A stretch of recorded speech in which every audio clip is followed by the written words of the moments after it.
Проблемот со откупните цени на грозјето може да се надмине само со директен договор помеѓу лозарите и винариите, сметаат од Асоциацијата производители вина, Вина на Македонија. Единствен начин како да се спречи натамошното финансиско исцрпување и пропаѓање на дополнителен број македонски винарници е цената на грозјето, да се утврдува помеѓу производителите на грозје и вино. Стои во соопштенијето нешто со кое производителите не се согласуваат. Во овој момент како што се поставени работите, тешко дека се постигне договор. Само за пример ќе наведеме дека тие моментално нудат 19 денара за бранецот, а сведоци сме дека нудат флаширано вино од литар за 450 денара.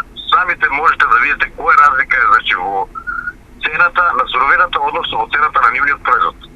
Така да ние сме ставени во една многу неравноправна положба, односно се целата добивка од една страна на винариите.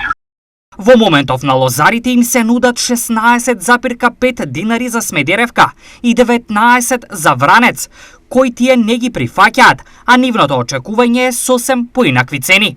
Лозарите бараат барем 25 денари за Смедеревката, односно 30 денара за Вранецот, колку да можат да излезат нешто минимално над таа производна цена, да бидат економски значи рентабилни, односно да бидат ликвидни.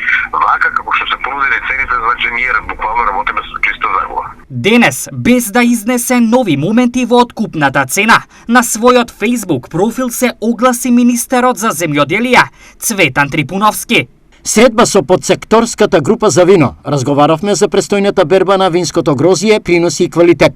Веќе никој нема да се игра со трудот на лозарите. Министерството е столб на кој што тие ќе можат да се потпрат. Напиша министерот Цветан Трипуновски. Како оваа порака ја толкуваат лозарите? Во овој момент државата треба значи да иде со производна цена и за таа производна цена да биде зголемена над 25% и тоа да биде заштитна односно гарантирана цена. Меѓутоа прашање е која ќе биде таа производна цена и дали ќе ги оправда очекувањата на лозарите. Доколку не ги оправда очекувањата, а ние скажавме кој се што очекување, значи 25 денара е минималната цена економска за Смедеревката, односно 30 за Вранец. Се под таа цена за нас е значи неприфатливо и апсолутно не води во чиста загуба. Иако откупните цени за оваа реколта требаше да се објават до 15 јули, тоа досега не е направено, што внесе нервоза кај лозарите, бидејќи некои винарии објавија цени кои се далеку за лозарите очекувани.